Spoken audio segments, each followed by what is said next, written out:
Sit down, keep your mouth down. A tale as old as time. Police officers getting brainwashed by the misinformation their departments peddle in. All right,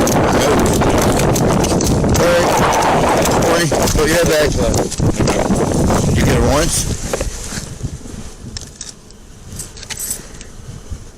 47. Nice. She's ODing. While it's obvious that Officer Courtney Bannock is undergoing a medical emergency, it's not a drug overdose like her or the other officers think it is, but rather the result of proven misinformation that has been spread by police departments, the DEA, and Republican politicians. A counselor found, this is in junior high, a counselor finds it. As the police officer is going there, they have to call a paramedic because the counselor didn't take a pill, but he started to OD because what absorbing. And now the people of China and Mexico are dressing fentanyl up to look like candy. So I want you to be very vigilant when you're taking your kids on Halloween, because there's a new war in town, and that war is China. Just last month, 2,000 pounds of fentanyl came across our border. That could kill 500 million people. We're coming into Halloween. Every mom in the country right now is worried, what if this gets into my kid's Halloween basket? You're talking about the rainbow fentanyl. Get that candy home and wisely go through it.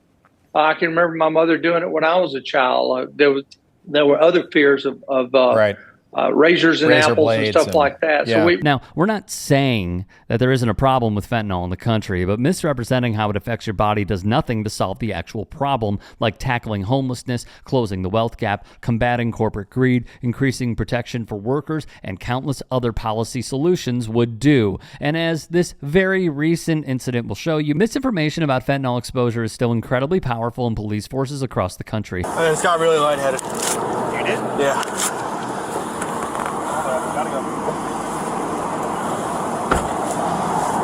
Call EMS. Dispatch has been updated. Take it of it.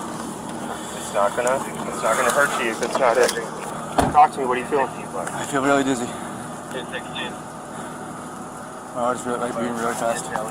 After immediately being given Narcan instead of water or anything else to help with lightheadedness or dizziness, the officer relays a symptom that doesn't quite match with someone experiencing a fentanyl overdose, as laid out here by UC Davis Healthcare Center, but rather match something resembling an anxiety or panic attack, a point even echoed by former police chief turned Brown University professor Dr. Brandon Del Pozo, who claims that the fear officers feel of being exposed to fentanyl while on the job is a major driver of misinformation continuing to spread. And speaking of misinformation, a Flagler County sheriff doubled down on blaming the drugs, which did test presumptive positive for fentanyl later, for the officer's condition and thanked the other officers for administering the Narcan and saving his life. According to an American Society of Evidence-Based Policing study on how officers feel about the dangers of fentanyl exposure, small tweaks to training and a more comprehensive explanation of the dangers of fentanyl can play a massive role in mitigating fear and preventing officer anxiety when handling the drug, as this is just another example of how easily a major problem in our police forces and society as a whole can be solved with proper education.